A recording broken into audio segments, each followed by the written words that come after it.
राधे राधे दोस्तों, चलिए आज आपको अन्नपूर्णा माता की कथा सुनाते हैं। अगर आप लोगों को ये कथा समझ में आए या अच्छी लगे तो प्लीज कमेंट करें, लाइक करें, शेयर करें, सब्सक्राइब करें। शुरू करते हैं अन्नपूर्णा माता की कथा, ध्यान से सुनिएगा। अन्नपूर्णा माता व्रत कथा। माँ अन्नपूर्णा माता का महाव्रत मार्गशीर्ष मास के कृष्ण पक्ष पंचमी से प्रारंभ होता है और मार्गशीर्ष शुक्ल षष्ठी को समाप्त होता है। यह उत्तमोत्तम व्रत 17 दिनों का होता है और कई भक्त 21 दिन तक भी पालन करते हैं। माँ अन्नपूर्णा माता के महाव्रत की कथा। एक समय की बात है, काशी निवासी धनंजय की पत्नी का नाम सुलक्षणा था। उसे अन्य सब सुख प्राप्त थे, केवल निर्धनता ही उसके दुख का एकमात्र कारण थी। ये दुख उसे हर समय सताता रहता था। एक दिन सुलक्षणा पति से बोली, स्वामी आप कुछ उद्यम करो तो काम चले। इस प्रकार कब तक काम चलेगा? सुलक्षणा की बात धनंजय के मन में बैठ गई और वो उसी दिन विश्वनाथ शंकर जी को प्रसन्न करने के लिए बैठ गया और कहने लगा, हे देवाधिदेव विश्वेश्वर, मुझे पूजा पाठ कुछ आता नहीं है, केवल आपके भरोसे बैठा हूँ। इतनी विनती करके वह 2-3 दिन भूखा प्यासा बैठा रहा। ये देखकर भगवान शंकर ने उसके कान में अन्नपूर्णा अन्नपूर्णा अन्नपूर्णा इस प्रकार 3 बार कहा। ये कौन क्या कह गया? इसी सोच में धनंजय पड़ गया कि मंदिर से आते ब्राह्मणों को देखकर पूछने लगा, पंडित जी अन्नपूर्णा कौन है? ब्राह्मणों ने कहा, तू अन्न छोड़ बैठा है, सो तुझे अन्न की ही बात सूझती है। जा घर जाकर अन्न ग्रहण कर। धनंजय घर गया, स्त्री से सारी बात कही। वह बोली, नाथ चिंता मत करो, स्वयं शंकर जी ने यह मंत्र दिया है, वे स्वयं ही खुलासा करेंगे। आप फिर जाकर उनकी आराधना करो। धनंजय फिर जैसा का तैसा पूजा में बैठ गया। रात्रि में शंकर जी ने आज्ञा दी और कहा, तू पूर्व दिशा में चला जा। वह अन्नपूर्णा का नाम जपता जाता और रास्ते में फल खाता, झरनों का पानी पीता जाता। इस प्रकार कितने ही दिनों तक चलता गया। वहां उसे चांदी सी चमकती वन की शोभा देखने में आई, सुंदर सरोवर देखने में, या उसके किनारे कितनी ही अप्सराएं झुंड बनाए बैठी थीं। एक कथा सुनती और सब मिलकर मां अन्नपूर्णा इस प्रकार बार बार कहती थीं। यह अगहन मार्गशीर्ष मास की उजेली रात्रि थी और आज से ही व्रत का आरंभ था। जिस शब्द की खोज करने वह निकला था, वह उसे वहां सुनने को मिला। धनंजय ने उनके पास जाकर पूछा, हे देवियों, आप ये क्या करती हो? उन सब ने कहा, हम सब मां अन्नपूर्णा का व्रत करती हैं। धनंजय ने पूछा, व्रत पूजा करने से क्या होता है? ये किसी ने किया भी है? इसे कब किया जाए? कैसा व्रत है में और कैसी विधि है? मुझसे भी विस्तार से बतलाओ। वे कहने लगी, इस व्रत को सब कोई कर सकते हैं। 21 दिन तक के लिए 21 गांठ का सूत लेना चाहिए। 21 दिन यदि न बने तो 1 दिन उपवास करें। ये भी न बने तो केवल कथा सुनकर प्रसाद लें। निराहार रहकर कथा कहें। कथा सुनने वाला कोई न मिले तो पीपल के पत्तों को रख सुपारी या घृत कुमारी गुवार पाठ वृक्ष को सामने कर दीपक को साक्षी कर सूर्य, गाय, तुलसी या महादेव को बिना कथा सुनाए मुख में दाना न डालें। यदि भूल से कुछ पड़ जाए तो 1 दिवस फिर उपवास करें। व्रत के दिन क्रोध न करें और झूठ न बोलें। धनंजय बोला, इस व्रत के करने से क्या होगा?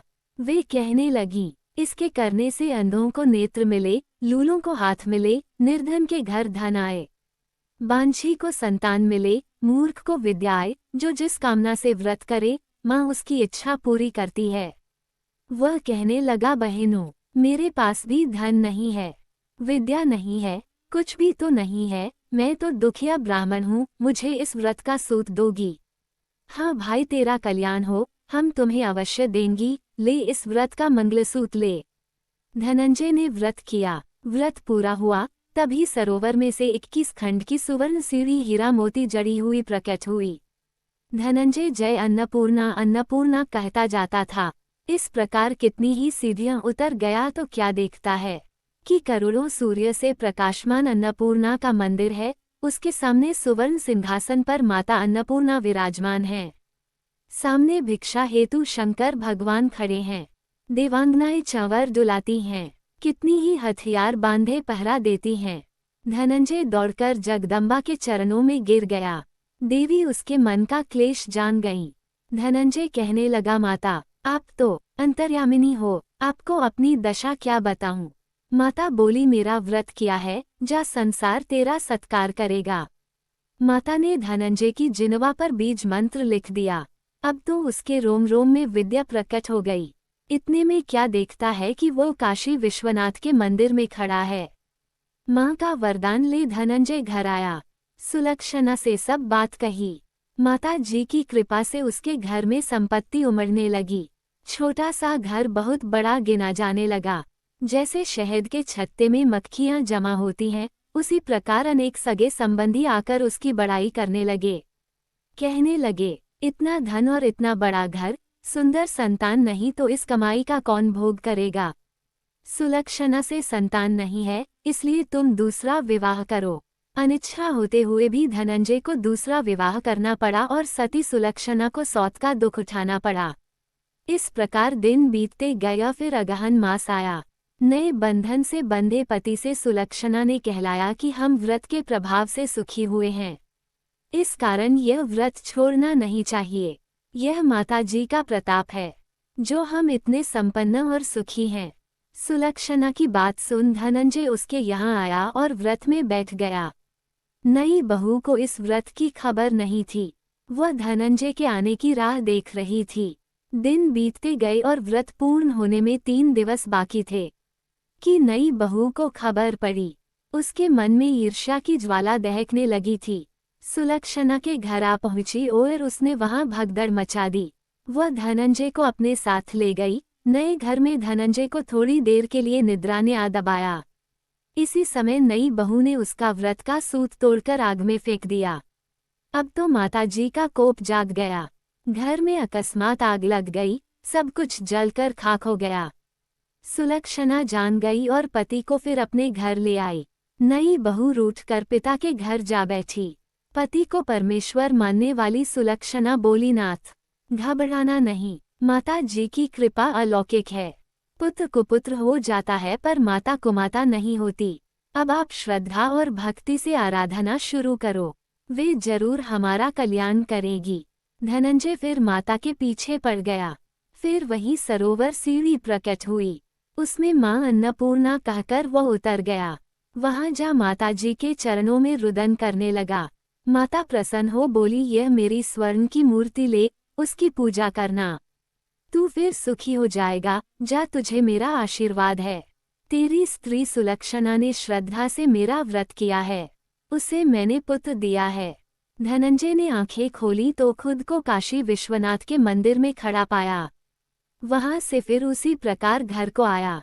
इधर सुलक्षणा के दिन चढ़े और महीने पूरे होते ही पुत्र का जन्म हुआ। गांव में आश्चर्य की लहर दौड़ गई। इस प्रकार उसी गांव के निःसंतान सेठ के पुत्र होने पर उसने माता अन्नपूर्णा का मंदिर बनवा दिया। उसमें माताजी धूमधाम से पधारी, यज्ञ किया और धनंजय को मंदिर के आचार्य का पद दे दिया। जीविका के लिए मंदिर की दक्षिणा और रहने के लिए बड़ा सुंदर सा भवन दिया। धनंजय स्त्री पुत्र सहित वहां रहने लगा। माता जी की चढ़ावे में भरपूर आमदनी होने लगी। उधर नई बहू के पिता के घर डाका पड़ा, सब लुट गया। वे भीख मांगकर पेट भरने लगे। सुलक्षणा ने ये सुना तो उन्हें बुला भेजा, अलग घर में रख लिया और उनके अन्न वस्त्र का प्रबंध कर दिया। धनंजय, सुलक्षणा और उसका पुत्र माताजी की कृपा से आनंद से रहने लगे। माता जी ने जैसे इनके भंडार भरे वैसे सबके भंडार भरें। अगर आप लोगों को ये कहानी, यह कथा अच्छी लगी हो तो प्लीज़ कमेंट करें, लाइक करें, शेयर करें, सब्सक्राइब करें। अन्नपूर्णा माता की जय। राधे राधे। जय श्री कृष्णा।